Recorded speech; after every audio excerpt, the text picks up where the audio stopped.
Hi, everyone, and welcome to episode 103 of the Medieval Podcast.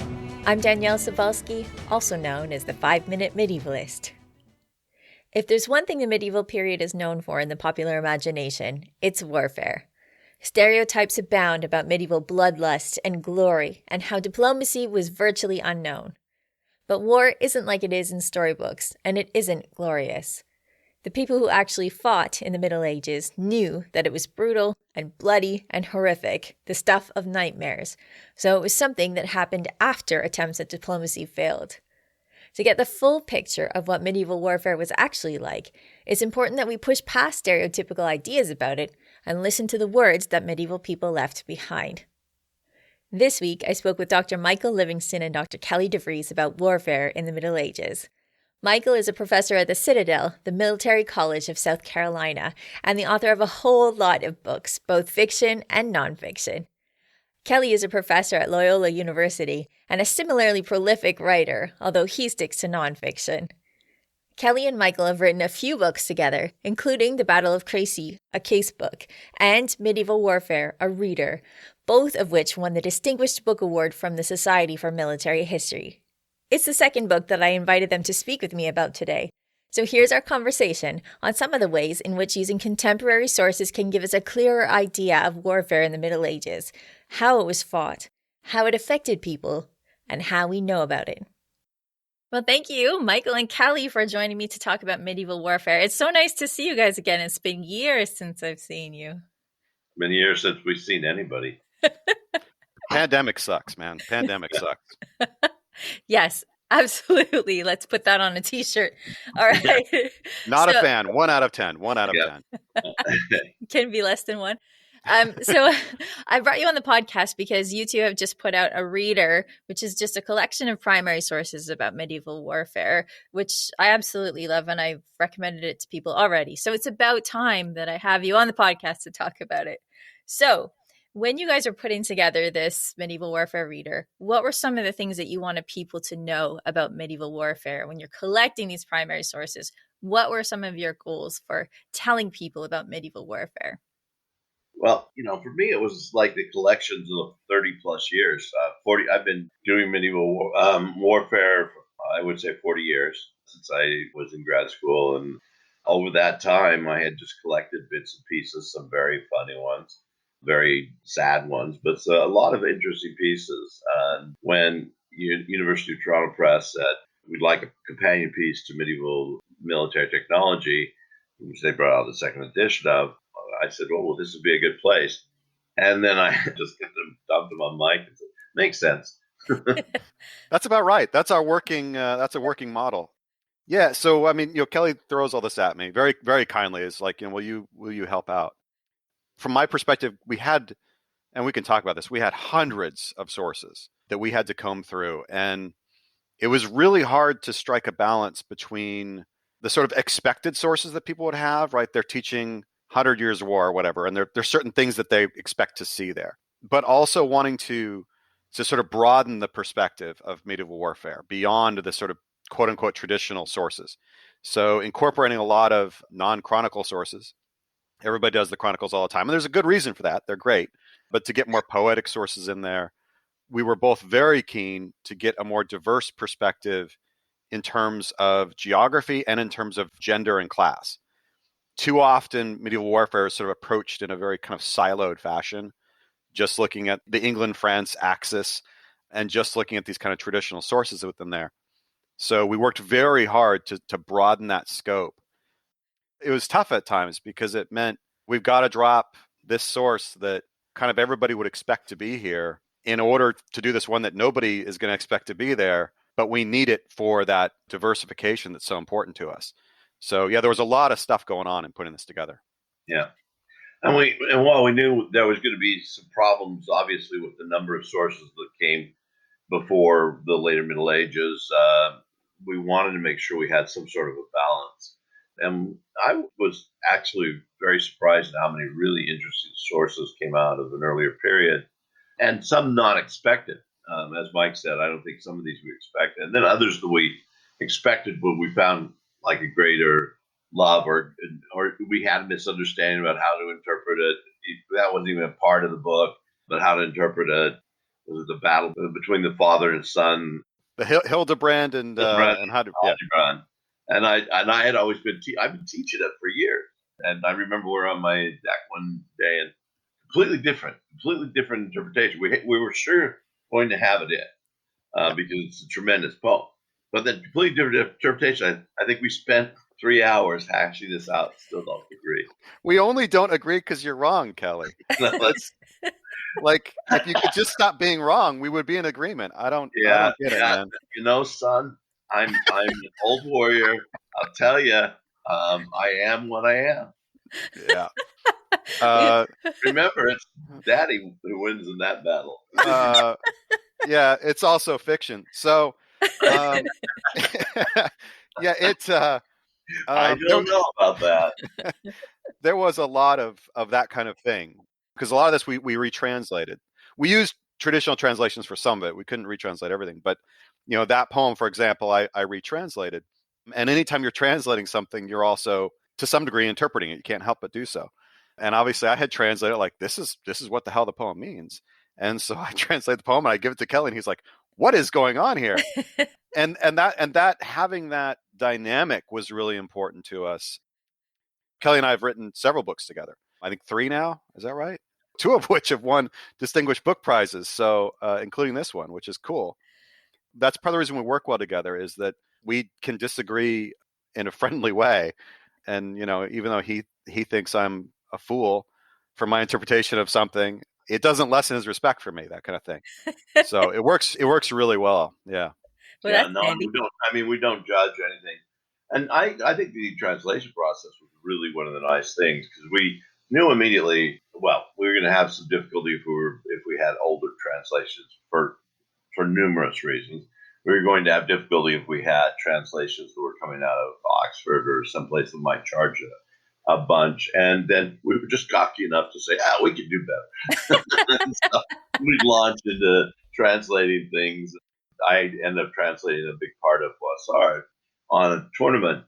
It's one of the most fascinating passages in the world because it's 3 guys set up their banners during a time of peace in the 100 Years' War. They just set up their tents and say, we'll take anybody on. We're going to be here for 30 days. We'll take anybody on.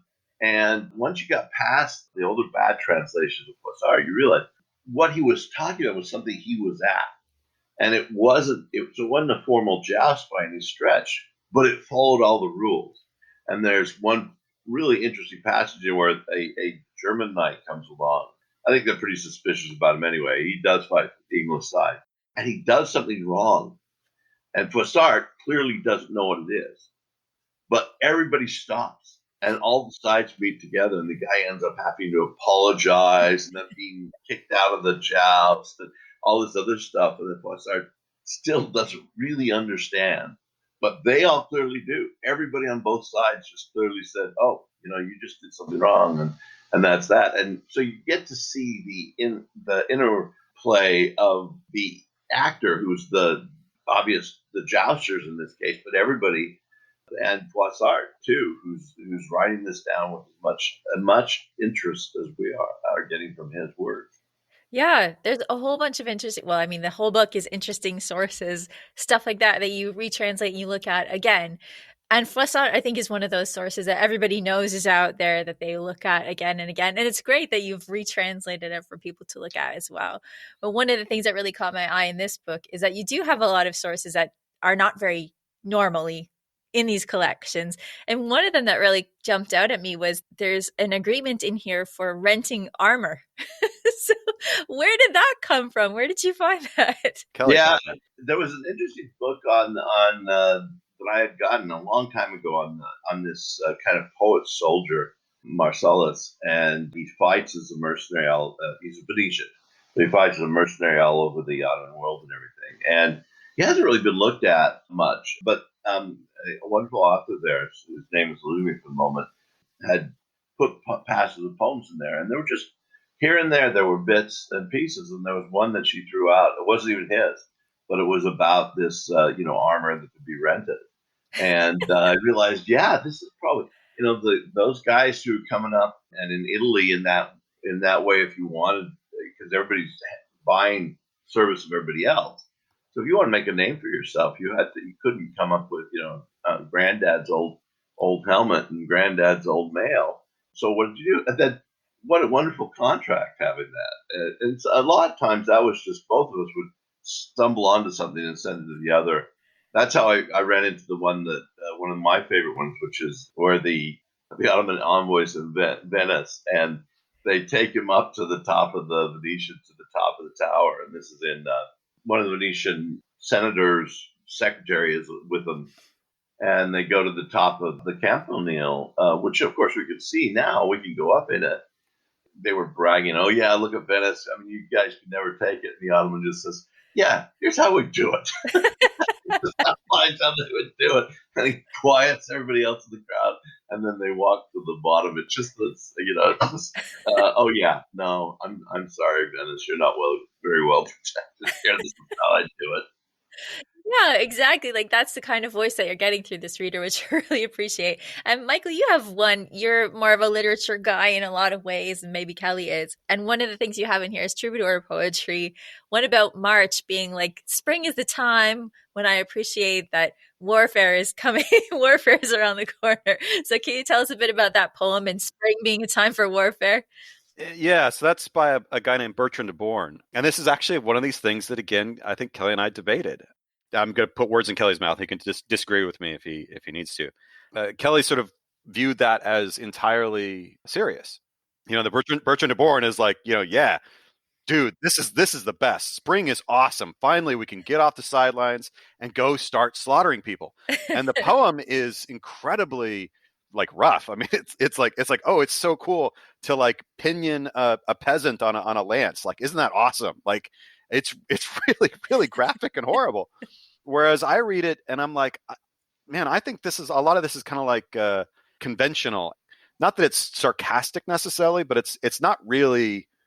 This guy really isn't in court like, let's go murder. Like, I don't think that's what he's doing. I think this is set in a bigger kind of scope. Then so, okay, how do we write the introduction of that, right? Because every source we write a little introductory spiel, just a little paragraph, because we had constraints that the University of Toronto Press is like, you can't have a book longer than X, like, oh crap. So we kept having to cut stuff down and, scrunch it. So, like how are we going to explain this kind of difference of opinion? I think I ended up writing, I don't remember which one. Oh, you did. You wrote that. Yeah. And it was something like, whether or not he's in earnest, we'll leave to the reader or something like that. Yeah.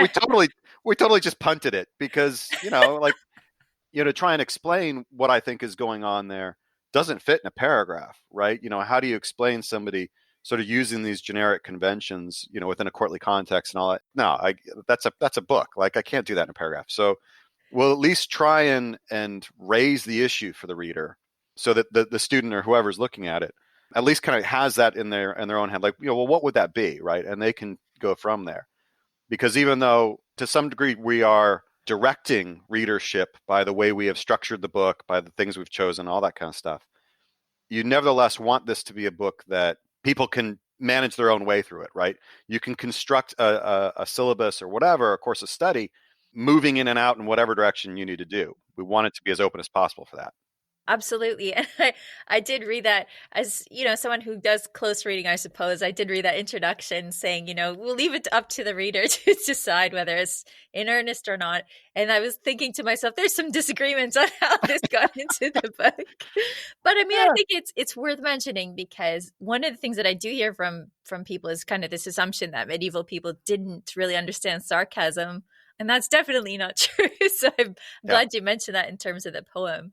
The two of you have added, as you said, a lot of sources that really get at things like there being the role of women in warfare as well. And that's something I get asked about a lot. So do you want to give us some information about how women were involved in warfare, perhaps what their roles were, where you see them in the sources?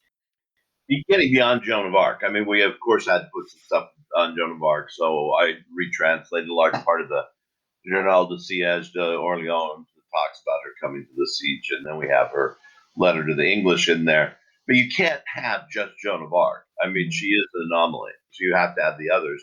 And we were fortunate. I mean, I died long ago. found that little piece about the woman who chases the pirates off of her island with a bow. um, the way that they describe her is kind of having a beard, and she was out there. And but that's one of those subjects too that there are a few sources about it, and one of the ones we went after, in fact, that we'd been told. I mean, I had used this source before, not translated as part of it.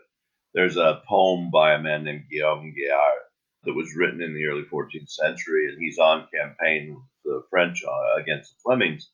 And we had been told that it was stopping and camping that night. And everybody had said, oh, they talked about the prostitutes in there. And what we find, like, it was little buns or something, and they were actually food bits that they were talking about that everybody mistranslated.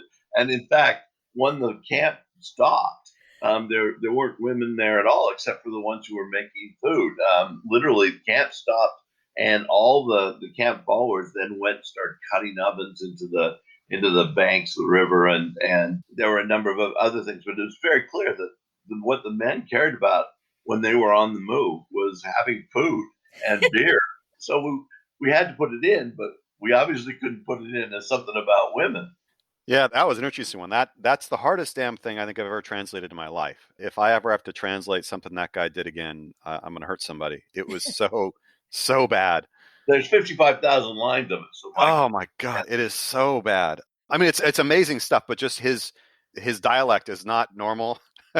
And he appears to be kind of like self-taught. Like it's bonkers.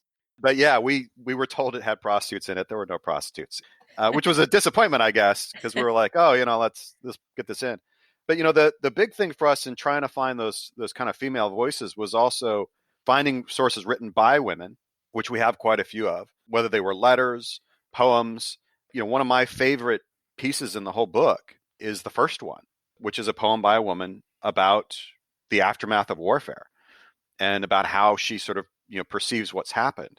In some measure, that directed how the scope of the book came together. If you look at the table of contents, it's not chronological kind of from one end to the other, which is how we originally set it up. We originally had it, and I'm a big spreadsheet guy. So we had this huge ass spreadsheet and everything, trying to get it all in chronological order. And then, the more I kept looking at it, I was like, it's useful, I guess, to see the chronological order, but wouldn't it be better to have this stuff organized into kind of containers, right? So if you want chivalry, go to these sources, and they're already bunched.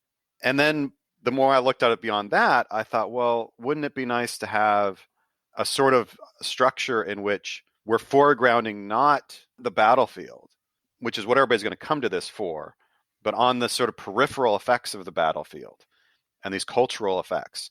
And in my own kind of heart, part of the other advantage of that was that meant this source became number one. So that became the first source by making this move. And it really did come together very well, I think, at that point, that we had then this amazing female voice right up front. And it's an incredible source. It's just so moving, this poem on the Thuringian War. And so it's an early voice. It's a kind of unexpected voice for a lot of people. And then we're able to kind of move out of that in other spaces. But yeah, we got women political leaders here, women military leaders, stories about women in battle, stories about women outside of battle, stories of what women are experiencing in the middle of all this. On that spreadsheet, we actually had highlighted that there was a column that was basically like the voice of women. Is it in this or not? And I sort of checked off, yeah, it's in these ones and we're good to go. And that became an arbiter at times. That if we had sort of two things that were both talking about the same event, perhaps, and one is highlighting the experience of women at war, we would almost always go for that. Class was the other big thing that we were trying to draw out that doesn't get there so often. We're so often kind of focused on the leaders. And yeah, if we had two perspectives on a battle, and one is the one everybody knows from King so-and-so, whatever the hell, and the other one is like, poor bastard on the field. We went with the poor bastard on the field. These were really, really conscious decisions on our part. Yeah, I think it's funny because I was thinking after we had this established, I think Mike was scared that I want to change the organization around. And I looked at it and thought, no, this is amazing. This is really good. But I think if we had tried to, when we sent the original thing to the University of Toronto Press, if we tried to do anything other than a chronological go through, they would have turned it down or would have said, well, why isn't this chronological?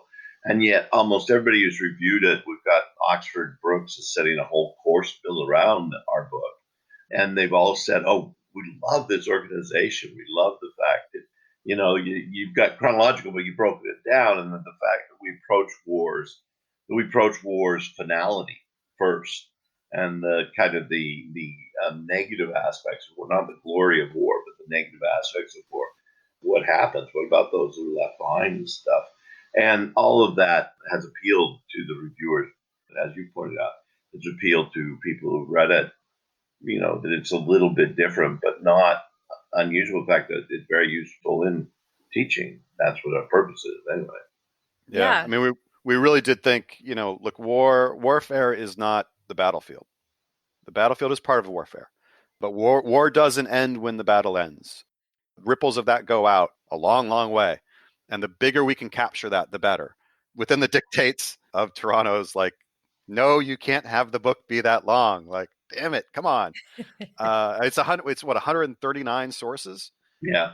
And we started at 220 or something like that. We were ridiculous. Well, like 220 was like, we had cut it way down. And we were like, people, we're down to 220. They were like, cool, you got to keep cutting. So they were great to work with.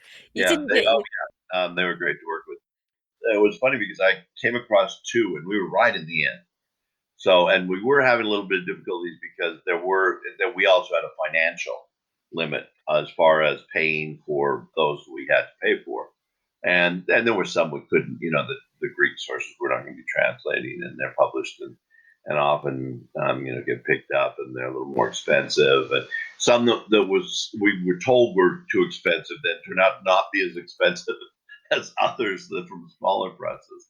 And then there was one, I think two of them I came to mind because I found these two. I kind of hesitant to bring them in. And one was from the Florentine source about what the Florentine militia were to come with. And it had never been translated before since the 19th century. The 19th century mistranslated a bit, but it was the common man. It was, what are they telling that has to be supplied by the common man? And then it had this funny thing where they got to the crossbowman, and the guy didn't obviously know what a crossbowman had. He just says, you have to bring everything your sergeant says. So I said it to Mike, and he goes, yeah, this has got to be in. So now we've got to remove one, or wait until University of Toronto comes back and says, oh, that OUP thing is going to be too expensive.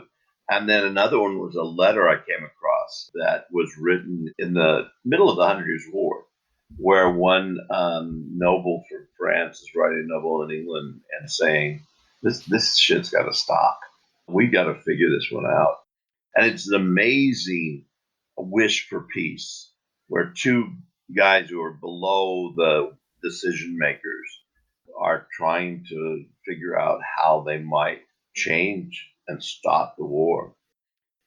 So those two things, and I think, again, that was another side of things. We didn't really have a lot of the efforts for peace or this type of emotional, and that one had only appeared in a Penguin reader. The Penguin reader was the Renaissance reader. It wasn't even the medieval reader. And I said, we've got to have that one. And then it turned out Penguin they didn't know whether they asked us for pay for that, or that it was really quite low. But so at that point, you're going, okay, these are really good. Are they good? Better than A and B and C over here, or X and Y and Z, Yeah, well, actually, I'm really glad that you had these negotiations, because that list of what's required for the militia, I think, is a phenomenal list, because you rarely get to see what are you meant to bring. And in that one, if I'm remembering correctly, if you didn't bring the right equipment, you were fined, which is another thing you don't see very often. But let's come back to the fact that you do, like, bookended at either end of the reader. You do have the consequences of war. And as you're saying, Kelly, the finality of it. And I think that people do have this impression, like someone said to me many years ago, warfare was better in medieval times because as soon as someone captured the king, it was over. My jaw kind of dropped at this. So can you tell us a little bit more about kind of the consequences, the after effects. A lot of people ask me questions about soldiers having PTSD and things like that, and the need for peace. Can you tell us a little bit about that kind of aftermath that you get into in the book with some of the sources that you've used? Well, clearly Mike was right about Bertrand of Born. That was an insight in the side of war. And I really do, once he had made his pitch about being, sarcastic, I had to agree. Geez, let's go back to winter sort of thing. And there were one or two that would, the one that from the Spanish jester who tries to plead with his king to go back to war because he's having it on with the knight's wife, the lord's wife, and so he wants him like off. You've interrupted my adultery. Come on, dude. But one of the starkest recognitions of how war infected things and that there was this trauma was that letter from Marcellus, who when he writes to his friend's son who has died, and the friend's son is now wanting to fight. So he's asked him for advice, and he says, "There's no God out here. It's an old warrior. He can't do anything else. He's not going to do anything else, but he doesn't want this young man following him. There's no God out here." And I thought, wow, how often are we going to see in the Middle Ages? Are we going to see this? This is a man who's fought on the side of Christians against Muslims for his entire life in these Ottoman wars. And just to say, yeah, neither of us have God. It's still, I say that there's no God out here. And it just, to me, it renders everything. There's just, it's the period. It's the period at the end of a book. Mm-hmm. Yeah, the trauma is something that both Kelly and I are very interested in approaching warfare.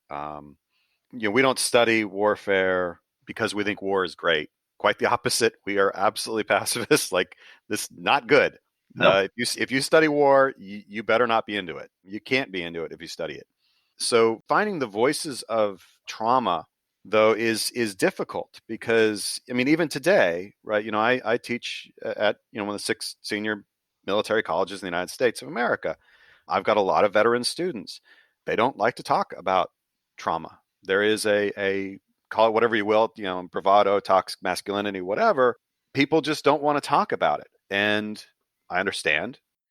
When we start looking back into the ancient medieval periods, when you kind of amplify that back through the loss of records anyway, finding those voices of trauma get really, really, really difficult to do.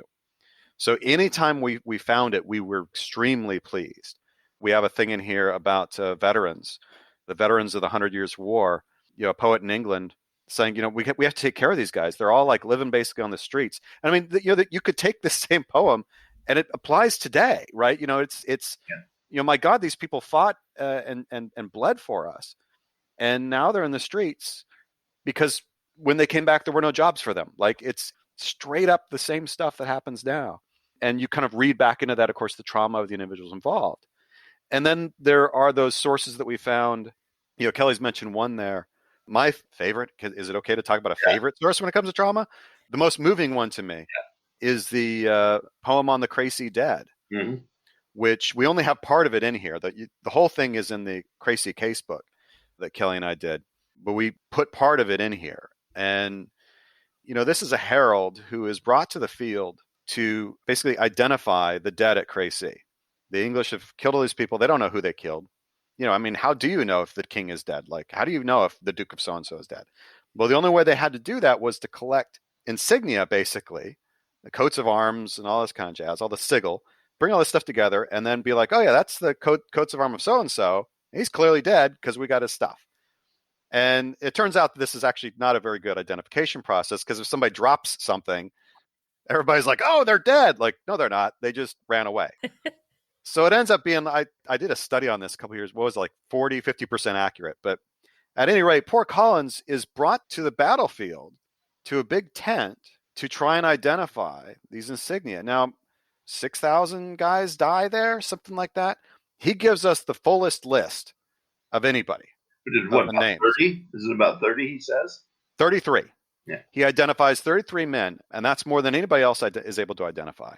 which in itself is like speaks absolutely of the horrors of war. Now, many of the people he thinks are dead are not dead. He's just identified their coats of arms. But in that process, he can't tell it straight.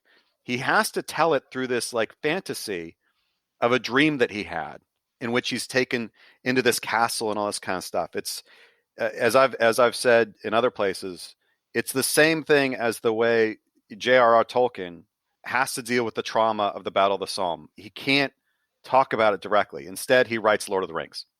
Like instead, he talks about Frodo and Sam going across the dead marshes. That's the Battle of the Somme. That's the battlefield. Like that's what he saw, but he puts it in this fantasy stuff. Like he can't talk about the sound of the shells coming down into the English lines, killing everybody. Instead, he writes about the Nazgul and the shrieking sounds they make before they attack that drive people mad, just as people were driven mad with what was then called shell shock. Collins is doing the same thing, this poet, at the Battle of Crécy. And in doing so, he also makes these oblique references to the rest of the horror that's there. So he says at one point, I feel like such a failure. I could only identify 33. Yeah. You really should be talking to these guys. They know more. But you can't. That guy's dead. And that guy was pulled out of the piles of corpses, still alive, but was buried under the dead for 3 days. And he's not talking. And it becomes clear this is the trauma of silence, right? That this person is probably catatonic, essentially, at this point. And that is not a voice that you would ever hear. But we have it in this kind of indirect way that we're able to recognize what this must have been like for these people. And that Collins is trying to sort of eradicate his own horror by composing this poem. So any chance we got to find those voices and bring them in, we did so. Yeah, absolutely. It's so important, especially because as a herald, he's not way up there. He's not one of the people who would be going into the battle talking about chivalry, with his shiny armor or anything like that. There is one poem that you have in here I don't think we've mentioned yet that talks about singing on the way to battle and that being a good thing because, it keeps people's spirits up. That was another poem, but I can't remember who the author was of that one. But let's talk for a second about the people who were camp followers. So we talked about prostitutes, whether or not they are there or whether they're actually people making food. But you mentioned in a few of the sources in here, some of the people that are following the camp, including Masons, for example. So what kind of people would you find in the camp that weren't actively fighting necessarily? Well, a lot of it changes. I mean, in that one in particular, where we've got a train that's following the gunpowder weapons, so it's the big guns, and that suddenly increases the number of individuals who have to come to the camp to put some up. Now, you've always had horse wranglers, you've always had cartiers, you've always had certain individuals who've got to bring the logistics. Now you've got a whole group of individuals who have to set these things up because they're big, so you have to have cranes, you have to have operators with cranes, you have to have masons. Masons are actually making the cannonballs on site because they're stone, so they're carving them on site. And then people who work with metal, carpenters who have to build the mounts for them. Nobody's ever really addressed, logistics is poorly addressed in medieval warfare anyway, but nobody's ever really addressed how do we divide these? How do we divide the camp followers who are there because they're making money and this is their business? And how do we follow the ones who are now enlisted in a military engagement and are getting really well paid? I mean, those masons are probably making 4 or 5 times what they would make if they were sitting on the side of a cathedral banging away at a piece of rock there. And that division to me, it bears further research because I think that we always just throw them all in together as camp followers. But I think we've got a large number of different individuals who are involved in the military, in the operation of the military, period. And then those that are there because it's their business, they're going to cook and they're going to, prostitute and whatever. One of the very interesting ones, and I don't want to go on, step on Mike, but this one just came to mind, was we follow for Crécy the kitchen. The kitchen has a record of where they stop every night because they have to go first and set up for the camp then to be built around them.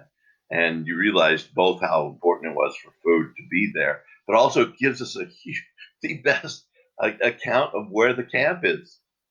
So it's not, some chronicle later on saying, oh, I think they went this. We can actually tell how many miles they went that day. And it's all because somebody is saying, we got to make sure we've got the camp records down. I love those kind of sources. What were you going to say, Michael? No, this is good. Yeah, I mean, Kelly's absolutely right. The division camp followers is a big umbrella. And yeah, we have within that, as he pointed out, the group of people that are sort of intrinsic to the camp, employed by the camp, right? Employed by the Army. You have those people who are, making money off the Army. And then you have those people that are following along to pick up the remnants, right? The scavengers, essentially. I mean, all those are sort of camp followers, but they're incredibly different groups of people. And some of which we only get in really indirect ways, right? The scavengers, for instance, are very, very little talked about. Yeah. Those kind of parasitically living people that are making money off the Army are also little talked about. The engineers and all that gang also little talked about. Like none of these people get their fair share. Part of that's just a source problem that they weren't written about much. So we are very excited when we find them. Kelly's mentioned in the Kitchen Journal. I mean, what a find that was a few years ago to find that thing that, like, oh my God. And it's written, like, the document we have is written on the field. Yeah, they stop for the night and they're like, so here we are at such and such. and it's the king's kitchen. It's like, this is the king's royal kitchen. Here's we are. We're here. And we ate this mini fish tonight. I mean, it's an administrative account of them trying to keep track of basically the money, right? Well, that means we have this many fish left, and that means we need to do da-da-da. But within all that is where the hell they are.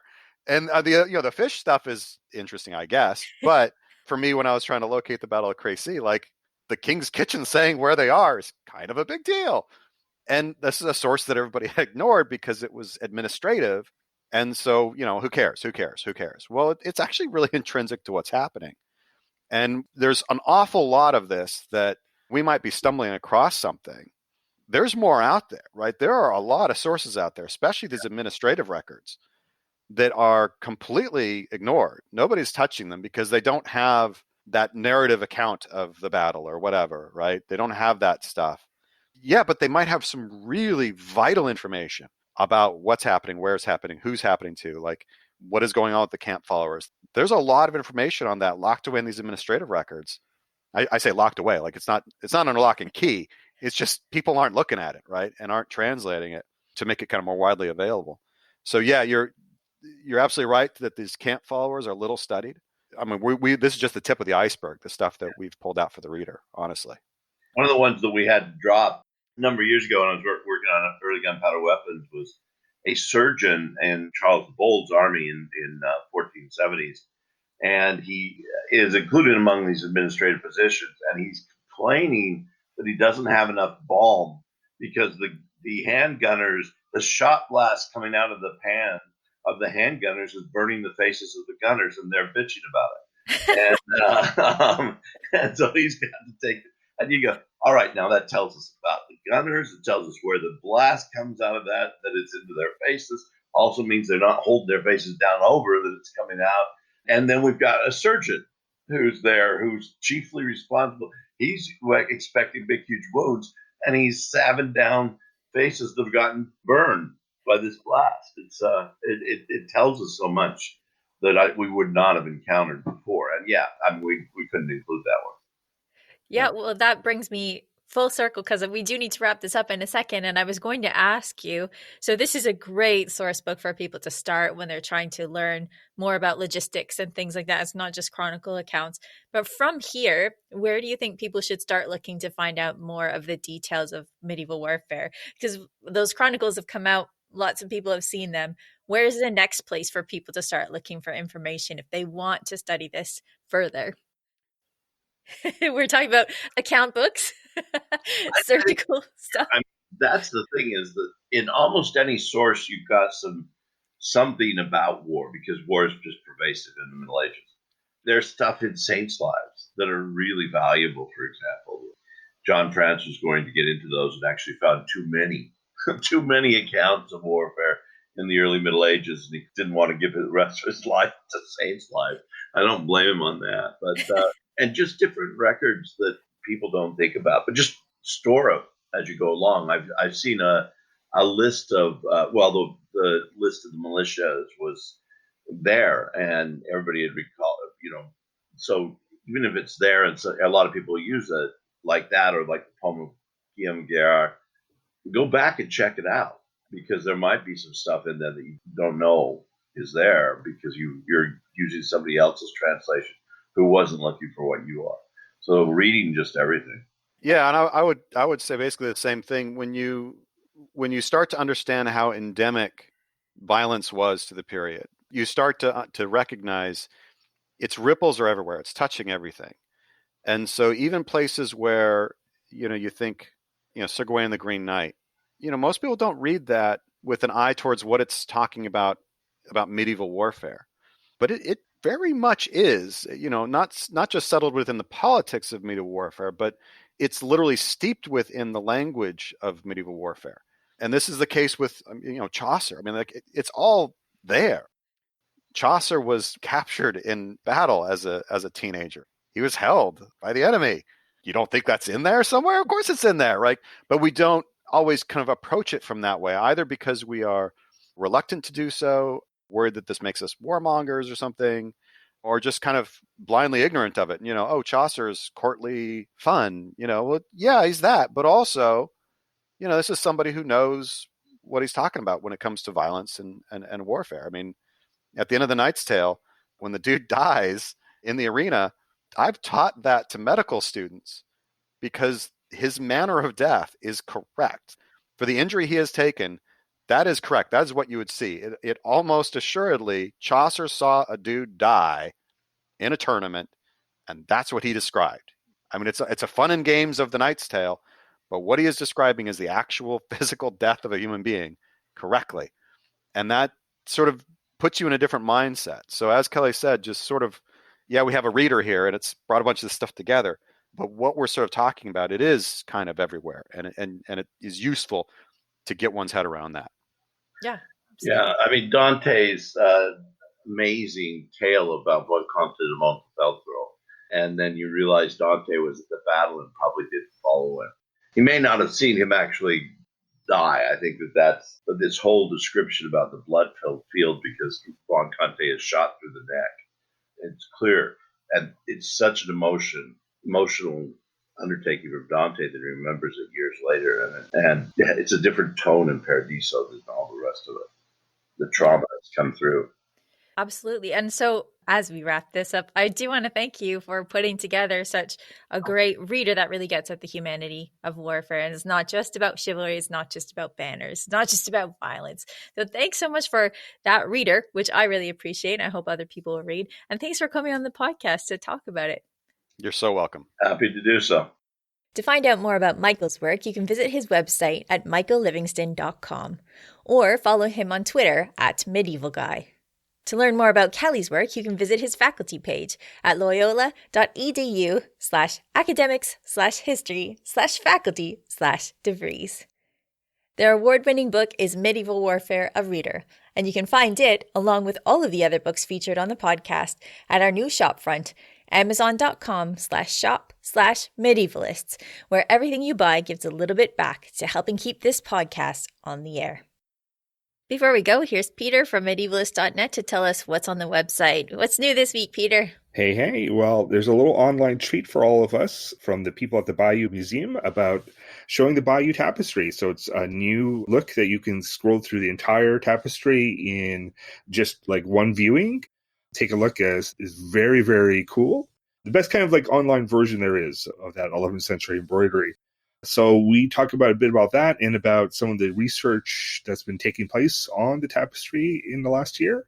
We also have pieces on Joan of Arc, Brigida of Sweden, and on the siege of Constantinople in the 8th century, dealing with the kind of naval power and Greek fire, things like that. So fun stuff. Yeah, lots of stuff to discover. All right, thanks, Peter. Thanks. Thank you to all of our patrons on patreon.com for your help keeping the Medieval podcast going. Our patrons can choose from all sorts of cool stuff like subscriptions to Medieval Warfare magazine and the Medieval magazine, membership in our book club, and our awesome maps by Tina Ross. To become a patron of the Medieval podcast, please visit patreon.com/medievalists. For everything from warfare to peasant fare, follow medievalist.net on Facebook or Twitter @medievalists. You can find me, Danièle Cebulski, on social media at 5MIN-Medievalist or 5-Minute Medievalist. And you can find my books, including Life in Medieval Europe, Fact and Fiction, at our storefront, amazon.com/shop/medievalists. Our music is Beyond the Warriors by Guy Frog. Thanks for listening, and have yourself a wonderful day.